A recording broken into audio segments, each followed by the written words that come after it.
The morning sun filtered through the tall windows of the Laurel Palace, one of Los Angeles's most exclusive hotels.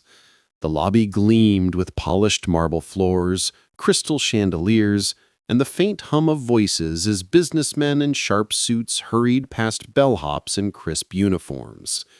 Guests walked with confidence, knowing they belonged. Staff walked with practiced silence, knowing they didn't. And in the quiet shadow of it all was Anna Jones. She was 27 years old, a maid in the housekeeping department, and for 2 years she had mopped floors, changed sheets, and picked up after people who never once bothered to learn her name. She wore the standard uniform, stiff black dress, white apron, sensible shoes, and kept her curls pinned back to appear professional. Most of the time, people looked right through her. But Anna had learned to listen. It was during one of those shifts that she wandered past a restricted corridor near the upper conference rooms. Normally, she would never dare step in, but the door had been left ajar, and inside she heard voices, stern, clipped, urgent, Japanese. Her heart caught. For 4 years, Anna had studied Japanese on her own, late nights after work, during her lunch breaks, with secondhand textbooks and language apps. No one at the hotel knew. Why would they? A maid speaking Japanese wasn't something anyone expected or cared about. But in that moment, she heard something she couldn't ignore. Inside, 3 executives sat across from one man, slight, silver-haired, immaculately dressed. Mr. Hiroshi Takada, one of Japan's most discreet billionaires, founder of a cutting-edge tech company rumored to be investing in the hotel chain. His translator stumbled nervously over a phrase, twisting its meaning. Anna froze. The words had been mistranslated, not a small slip, but something that shifted the tone of the negotiation entirely. She stepped closer, heart pounding. "Excuse me," she whispered before she could stop herself. 3 heads turned at once. The executives frowned. The translator blinked. Her cheeks burned as she realized what she had done. But Mr. Takada tilted his head curiously. What are you doing here?" Dalton, the hotel manager, barked. Anna's voice wavered, but she steadied it. I believe there was a mistake in the translation. What Mr. Takada said was..." She repeated the sentence fluently in English, word for word. Silence. The room seemed to contract around her. The executives stared in disbelief. The translator flushed with embarrassment. Dalton's jaw dropped. And then, to everyone's shock, Mr. Takada smiled. A small, genuine smile. "That is correct," he said in English, his accent precise. He looked directly at Anna. "Your Japanese is very good." Heat rushed to her face. She bowed slightly, not sure why, just instinct. "Thank you, sir. I only meant to help." One of the executives cleared his throat sharply, trying to regain control. "We don't need interruptions from staff." But Takada lifted his hand, silencing him. Sometimes the quietest in the room hear the most. The words sank into her chest like a secret blessing. Dalton's lips thinned. "Anna, you're dismissed. Return to your duties." Her throat tightened. She wanted to argue, but she had already said too much. With her eyes lowered, she backed out of the room, smoothing her apron with trembling hands. But as she walked away, she felt a strange new fire in her chest. For the first time, someone had seen her, not just as the maid, but as someone who mattered. Whispers spread quickly among the staff. "Did you hear? The maid was in the investor meeting. They say she spoke Japanese. Impossible." Mr. Takada actually smiled at her. Every sideways glance stung, but Anna pressed forward. She had crossed a line, and there was no going back. Later that day, she was summoned to Dalton's office. She entered nervously, her hands clasped, and found Dalton sitting stiffly behind his desk with another man leaning by the bookshelf. Ron Wilkins, the general manager. His Rolex gleamed in the lamplight. Neither of them smiled. "Sit," Dalton ordered. Anna obeyed. "You've made quite the impression," he began. "But let me be perfectly clear. What you did this morning, interrupting a confidential meeting, undermining our hired translator, embarrassing our clients, was unacceptable." Ron sneered. "You embarrassed us." Anna kept her voice calm. "I only meant to ensure accuracy. Mr. Takata himself." "That's not the point," Dalton cut in. "You are staff, not a translator, not an executive. You crossed a line." Then Ron spoke, his tone sharp as a knife. "You're just a cleaning girl who got lucky. Don't mistake novelty for value." Her jaw clenched. She wanted to scream at him, but instead she asked evenly, "Then why did Mr. Takata request me? Again?" Both men stilled. Ron's smirk faltered for a moment before returning. "Because billionaires enjoy amusement. A maid who speaks Japanese, it makes for a good story. But don't think for a second it makes you irreplaceable." Dalton slid a paper across the desk. "You are hereby suspended, effective immediately. 1 week's pay, no shifts scheduled." Anna's stomach dropped. Her hands trembled, but she didn't take the paper. Instead, she rose slowly, her voice low and steady. "If this is about control," she said, meeting Dalton's eyes, "you already lost it. The moment you ignored what he needed, and I didn't." For a second, Dalton looked away, fumbling with his pen. Without another word, Anna turned and walked out. She didn't cry, she didn't break. She only walked out into the Los Angeles sunlight, the warmth of the afternoon pressing down on her. But as she sat at a small cafe, clutching a paper cup of coffee and trying to process what had just happened, her phone buzzed. Unknown number. She hesitated, then answered. "Anna speaking?" A familiar voice replied. "Anna-san? This is Kenji, Mr. Takata's aide." Her heart raced. "Yes?" "Mr. Takata was informed of your suspension. He is not pleased." Anna exhaled shakily. "I can imagine." Kenji's tone sharpened. "He has instructed me to ask if you would attend tomorrow's meeting, not as staff, as his personal guest." She blinked. "Is that even allowed?" "He owns 3% of this hotel," Kenji said calmly. "What he allows tends to become policy." Anna was frozen on the sidewalk, coffee cooling in her hand. Yesterday, she had been invisible. Today, she was suspended. Tomorrow, she was being asked to stand beside a Japanese billionaire in a room full of sharks. The weight of it crushed down on her. But when she finally whispered, "I'll be there," something inside her shifted. For the first time in her life, Anna Jones wasn't just cleaning floors. She was stepping onto a battlefield.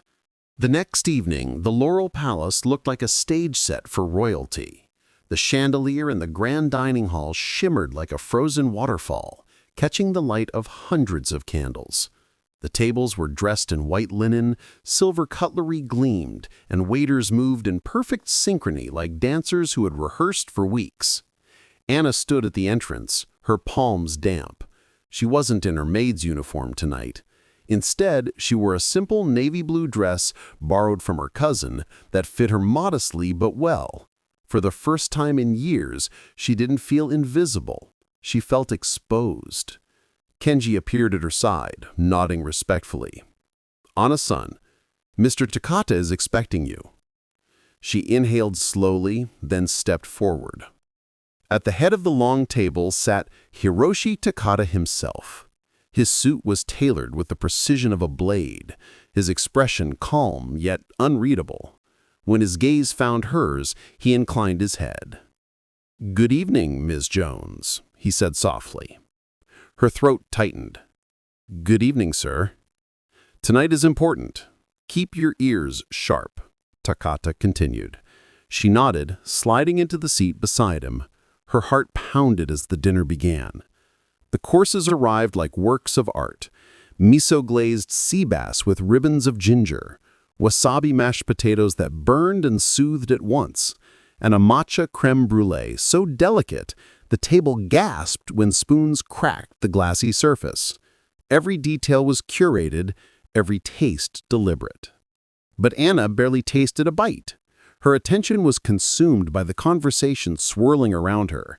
It flowed like a river. English, French, Japanese, sometimes in harmony, sometimes crashing over each other. Anna shifted effortlessly, translating, clarifying, smoothing over cultural gaps. She added small insights, never too much, but enough to keep the flow from breaking. And for a while, it worked. Until she noticed Ron Wilkins. The general manager sat halfway down the table, a predator in a suit. His smile was too sharp, his laughter too loud, and though his eyes sparkled with charm for the guests, they kept flicking towards her like daggers. At one point, he pulled a waiter aside, whispering something. Minutes later, the waiter approached Anna nervously. "Ms. Jones, there's a call for you. Urgent. Hotel line." Her brow furrowed. She excused herself politely and followed the waiter down the corridor to the staff office. She lifted the receiver. Dead silence. Then, click. Her stomach turned cold. She returned 10 minutes later, only to stop dead at the sight before her. Ron was in her chair. He leaned close to Takata, laughing, pouring more sake into the billionaire's glass as if they were old friends. His smile was triumphant, a silent claim of victory. Anna froze at the edge of the room, unsure what to do. She forced herself to appear calm, stepping toward the back and pretending to study the wine list. Takata's eyes flicked toward her. For a moment, their gazes locked. She gave a subtle nod, and Takata raised his hand. "Mr. Wilkins," he said calmly, his voice cutting through the chatter like steel. "I'd like Ms. Jones back here, if you don't mind. She has a better ear." The room fell silent. Ron's smile cracked for half a second. Then he forced a laugh, muttered, "Of course," and slid out of the chair, retreating to his place farther down the table. Anna resumed her seat, her heart racing so hard she thought it might shake the glassware, but she didn't let it show. She picked up Takata's next words and translated them smoothly, a poetic idiom about cherry blossoms falling early this season. Dinner ended on a high note. The guests were impressed, plans were solidified, and Mr. Takata announced that he would be returning to Tokyo next week, but not before leaving behind a full delegation and a liaison to finalize his U.S. expansion. As the guests trickled out, Anna lingered near the main archway. That's when Ron found her. "You think you're clever, don't you?" he hissed, his smile tight. "I don't think anything. I just work." Ron leaned in, his voice low and venomous. "Let me make something clear. You're not going to take this company from me. I built it. I brought him here. You're a guest. And guests eventually leave." Anna didn't flinch. "Then maybe you shouldn't have let the guest learn your language." Before Ron could respond, Claire Harrington appeared. Sharp suit, sharper eyes. She glanced between them. "Is everything all right here?" Ron gave a curt nod and walked away without a word. That night, Anna sat alone in her small hotel room. Her laptop chimed with a new message. It was from Takata's office. A formal offer for the liaison position, fully salaried, relocation support included. Attached was a personal note. "I do not favor people for their titles, Ms. Jones. I favor them for their clarity. T." Her eyes blurred with tears. She hovered over the reply button, but didn't send it yet. Instead, she walked to the window and looked out at the courtyard below. The city lights twinkled. Staff moved quietly, cleaning up after the grand dinner.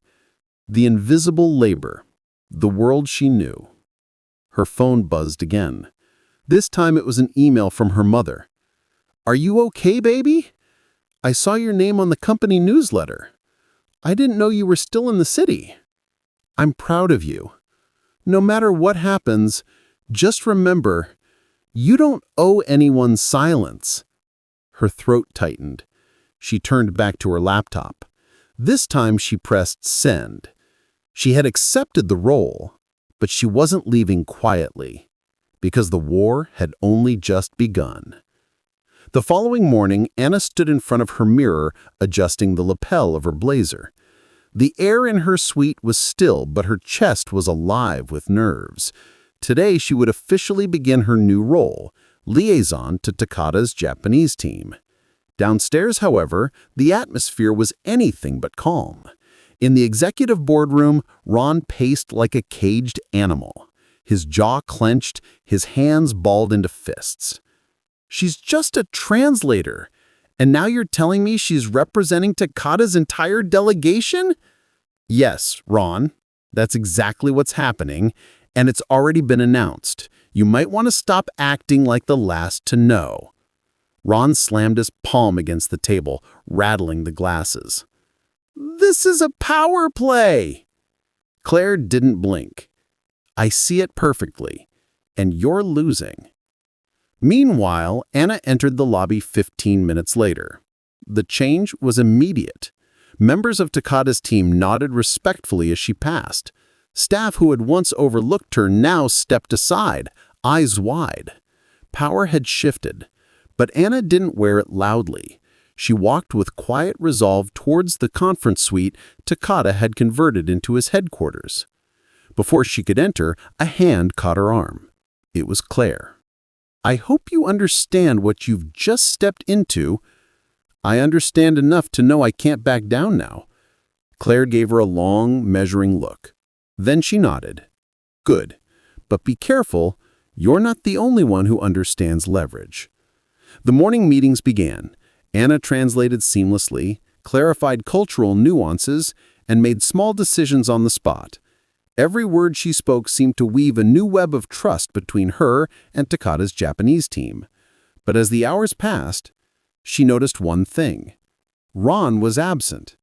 Relief and unease twisted together in her stomach. His silence was dangerous. After the meeting, Takata pulled her aside. "There is a man arriving tonight," he said quietly. "He was supposed to stay in Tokyo, but I've asked him to come. His name is Mr. Oda. He is not loud, but he listens better than anyone you've ever met. If he asks questions, answer carefully. His job is not business. His job is people." She tilted her head. "Like an internal investigator?" Takata's lips curved faintly. "I mean, he sees behind curtains. And right now, there are many curtains in this hotel." A ripple of unease moved through her chest. She nodded. Understood. That evening, Anna slipped outside for air. She found Henry, the night doorman, sitting alone on a bench with a thermos of coffee. "You look like someone who just found out the walls have ears," he said with a grin. She smiled faintly. "Something like that." He patted the bench beside him. "Been here 20 years. Seen everyone. Tourists, presidents, criminals dressed as CEOs. And you know what? They all think no one's watching. But someone always is." The words lingered in her mind. As she returned upstairs, and then she saw it. An envelope slid under her door. No markings, just her name. Inside was a grainy security photo. Ron Wilkins in a parking garage, shaking hands with a stranger. Cash exchanged, papers passed. On the back, "You're not crazy. Keep going." Her blood ran cold. She grabbed her phone. "Claire, come to my room now!" The next morning, the hotel lobby felt different. To ordinary guests, it was business as usual. Families checking in, businessmen rushing with briefcases, tourists asking for maps. But to Anna, every detail hummed with tension. Every nod from a bellboy, every whisper between staff, every glance at her badge felt like it carried hidden weight. Her phone buzzed again, another anonymous message. This time, just 2 words: trust nobody. Anna swallowed hard, tucking the phone into her pocket. In the conference suite upstairs, Takata's delegation was already seated. The billionaire himself was quiet, sipping green tea as he waited for everyone to settle. Anna slipped into her role quickly, translating introductions, smoothing tones. She felt the weight of his trust every time his eyes landed on her. Halfway through the session, the door opened. A tall, wiry man stepped inside, his presence instantly shifting the air. He wore a simple dark suit, no tie, his black hair streaked with gray. His gaze was sharp but calm, like still water with unseen depth. Takata rose immediately. "Mr. Oda." Anna's pulse quickened. This was the man Takata had warned her about, the quiet observer. Oda bowed briefly, then scanned the room. His eyes lingered on each delegate, then on Anna, just long enough for her to feel weighed. He said little, only taking a seat in the corner, hands folded neatly. The rest of the meeting went on, but Anna could feel his gaze every so often, never harsh, but penetrating. When it ended, Takata dismissed the team. Only Anna and Oda remained.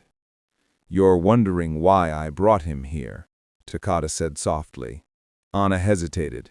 "Because there are curtains, and you want to know what's behind them." Takata's lips curved faintly. "Exactly."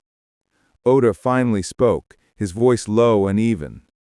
"You are the one everyone watches now, Ms. Jones. That is both protection and danger." Her throat tightened. "Danger?" He leaned forward, hands clasped. "When a shadow suddenly stands in the light, others will try to push it back." Anna felt a chill crawl up her spine. That night, she returned to her suite to find her door slightly ajar. Panic surged through her chest. She pushed inside cautiously. The lights were on, but the room was empty. Nothing was taken, nothing was broken, except her desk drawer, the one with her old journals, had been opened.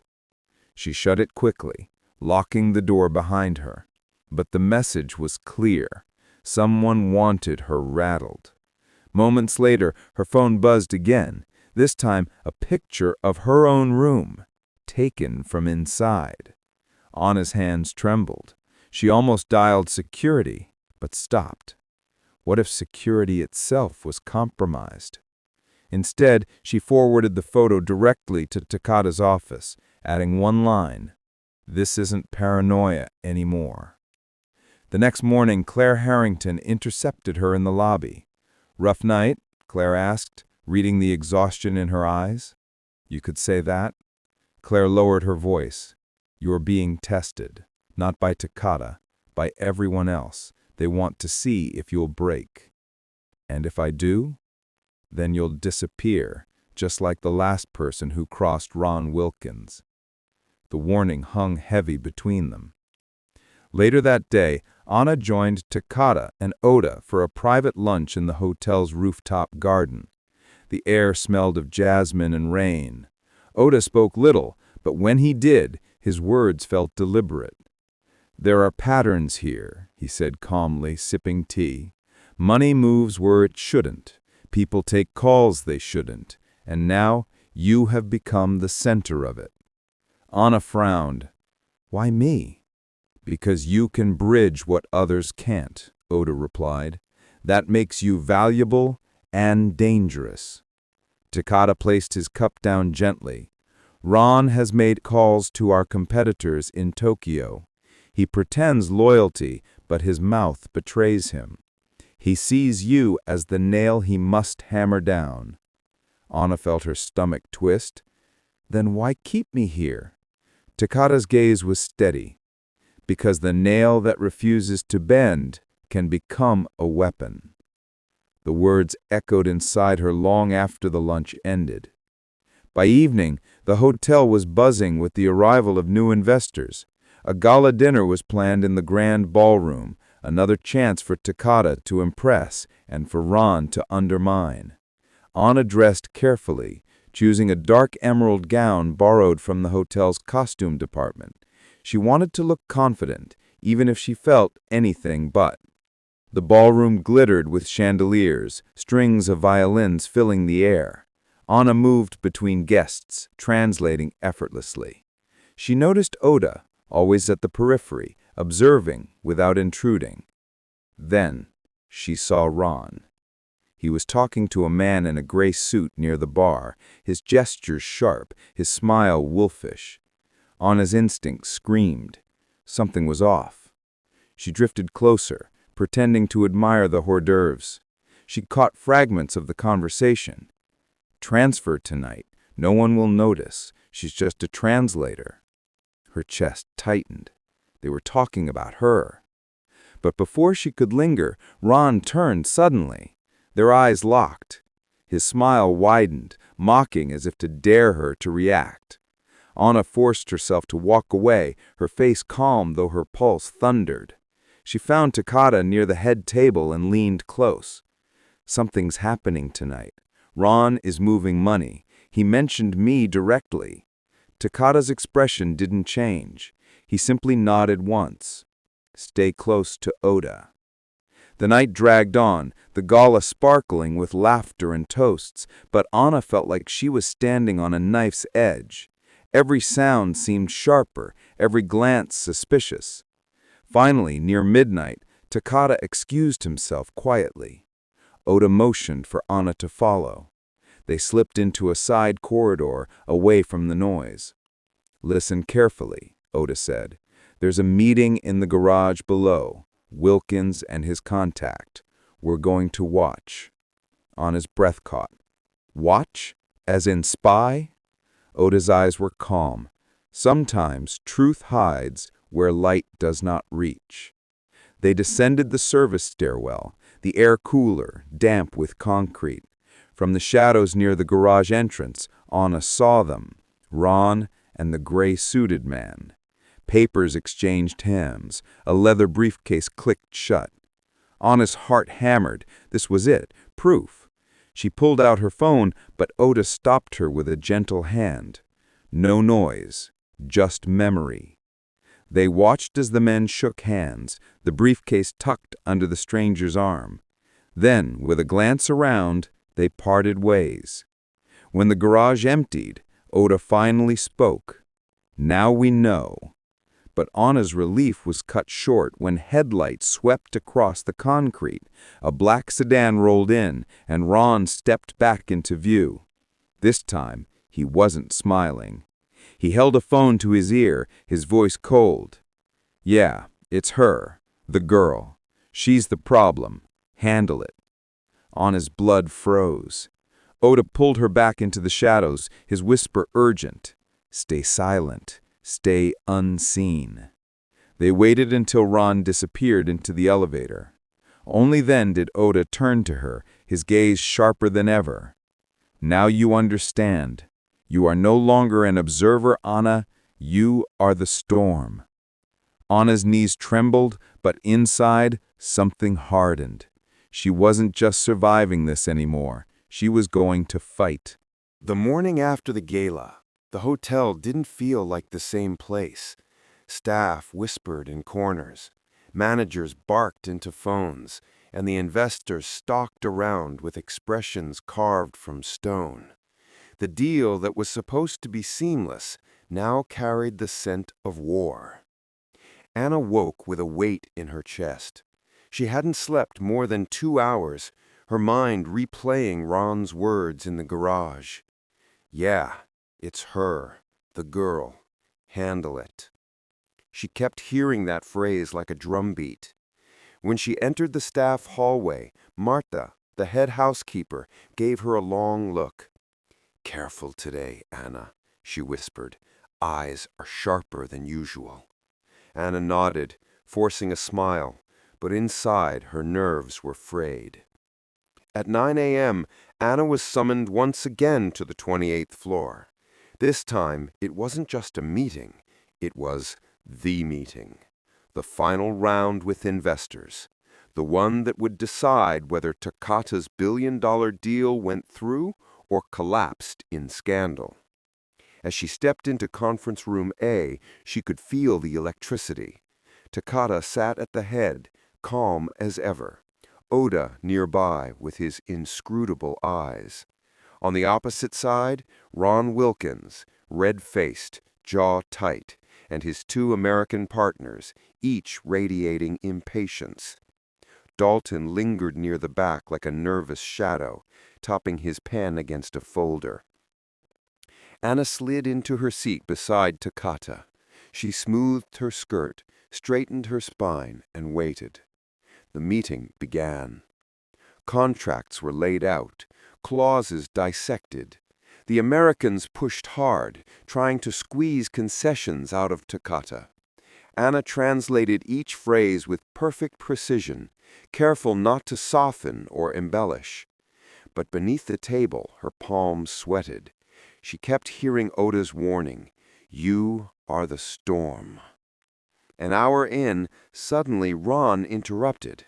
"This is pointless. We don't need a housekeeper butting in where she doesn't belong." Anna's chest tightened, but she held her ground. Takata didn't look at Ron. Instead, he looked at Anna. "Tell them," he said in Japanese, "that without your voice, I will not sign." Anna translated, her voice calm. Ron's face turned purple. "You can't be serious. She's a liability. She's not vetted. She's not trained." Takata finally lifted his gaze to Ron. "What she is," he said evenly, "is honest." Silence crashed down. The investors shifted uncomfortably. Ron sputtered, then tried to recover.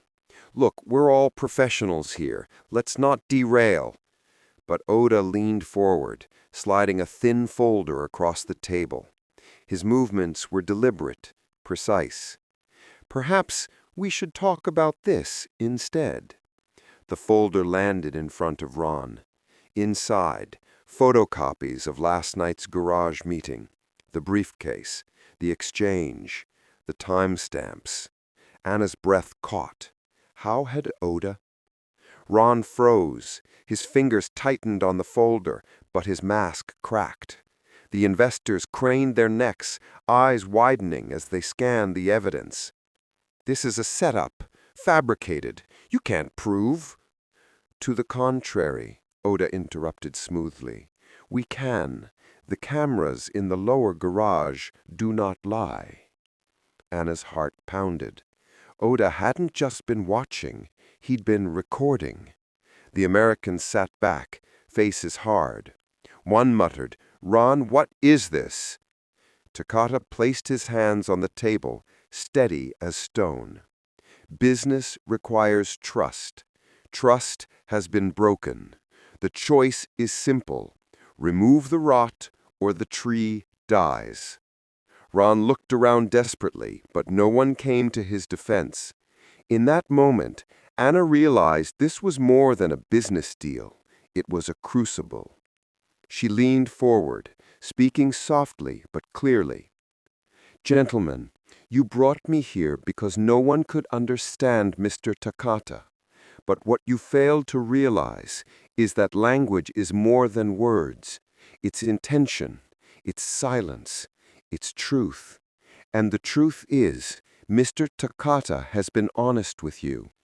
Can you say the same?" The words hung in the air like a blade.